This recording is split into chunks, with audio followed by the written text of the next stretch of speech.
Hi, I'm LDS in Medium, and thank you so much for tuning in today. I want to try to bring religion and spirituality closer together, and this is what this pod is all about.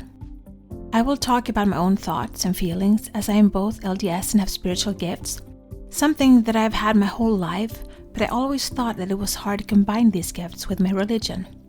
This has torn me into two directions, and I have talked to many people who feel the same way. I can't choose not to have my spiritual gifts, but I can choose how I use them. And I always want to use them for good and to help others. I believe my heavenly parents gave them to me for a reason. So, this is me. Join my quest for knowledge.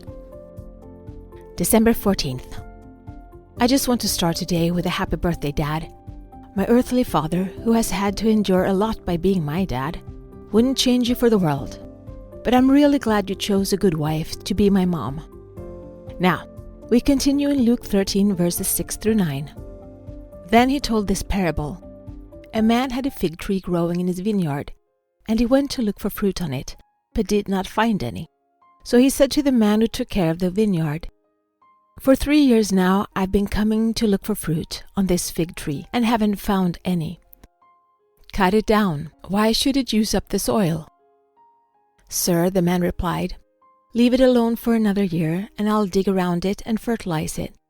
If it bears fruit next year, fine. If not, then cut it down." So in this parable we meet two people. The owner that planted a fig tree in his vineyard, and the servant that took care of the vineyard. And then we have the useless fig tree. Who are the people in this parable? If we would place Heavenly Father as the owner, the one that had the fig tree planted in his vineyard, the one that year after year visited the tree to see if it bears fruit. But no, the tree just stands there. At this point, does he get frustrated? Disappointed? Does he give up? What would be his feelings as he looks at the tree? What is the tree a symbol for? Could it be us, the children? His children. He created this earth for us, created this plan of salvation for us, and gave us this gift of free agency. And then he stands back to watch us.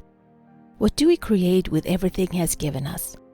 Looking at the earth today with wars going on, how we people treat each other, I would too be a bit disappointed. If you watch the news or read the newspapers, you have to look real hard to find any good news. It's all bad and meant to trigger our fears. So why not just cut it down?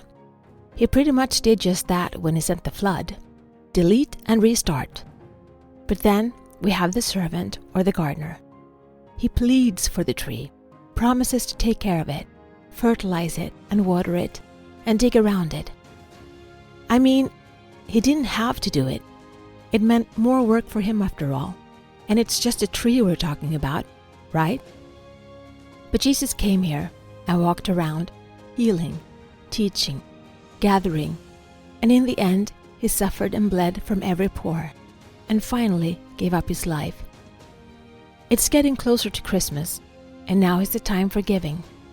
How can I give to a fig tree to help it grow and bear good fruit? How can I be a good friend or an example for someone in need, so God thinks I'm worth saving another year? Those are my thoughts reading those parables. What are yours?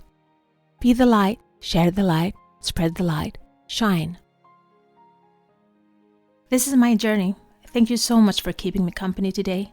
Please download, like, share, and subscribe, and help spread the light and spread the word to expand our community.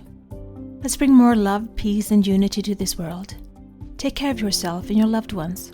Always be grateful, kind, and loving. Be brave and remember to step out of your comfort zone and smile. If you support us on Patreon, you will get access to our meditations and extra materials so you can download them as MP3.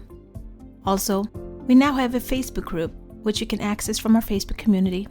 Please answer the questions as you apply to participate. It will be a safe haven where we can keep discussing religion and spirituality, our spiritual gifts, and self-development. Remember, one person can make a difference, but together we can change the world.